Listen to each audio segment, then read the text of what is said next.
देवी पूजक times live TV news. तो चलिए शुरुआत करते हैं आज की मुख्य खबर से। राष्ट्रवादी कांग्रेस पार्टी नेता और महाराष्ट्र सरकार में मंत्री नवाब मालिक ने शनिवार को कहा कि राजनीति विचारों के आधार पर होती है।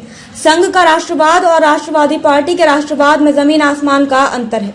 नदी के दो छोर कभी नहीं मिल सकते, ये सच्चाई है। भारतीय जनता पार्टी और राष्ट्रवादी कांग्रेस पार्टी का एक साथ आना असंभव है। उनके मुताबिक कई लोग गुमराह करने की कोशिश कर रहे हैं। ऐसा कहा जा रहा है कि महाराष्ट्र के विपक्षी नेताओं की पृष्ठभूमि में पीएम और रक्षा मंत्री के साथ उनकी बैठकों की पृष्ठभूमि में शरद पवार से मुलाकात हुई। यह झूठ है कि दिल्ली में पवार साहब और महाराष्ट्र के विपक्षी नेताओं की बैठक हुई है।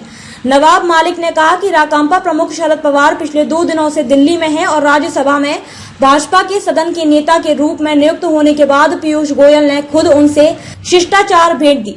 शुक्रवार को शरद पवार ने रक्षा मंत्री राजनाथ सिंह से भी मुलाकात की। राष्ट्रवादी कांग्रेस पार्टी के नेता शरद पवार ने शनिवार को दिल्ली में प्रधानमंत्री मोदी से मुलाकात की। गौरतलब है कि एनसीपी प्रमुख शरद पवार ने गत दिनों कहा था कि यह बिल्कुल गलत है कि मैं राष्ट्रपति चुनाव का उम्मीदवार बनूंगा। मुझे पता है कि जिस पार्टी के पास 300 से ज्यादा सांसद हैं, उसे देखते हुए क्या नतीजा होगा। मैं राष्ट्रपति चुनाव का उम्मीदवार नहीं बनूंगा।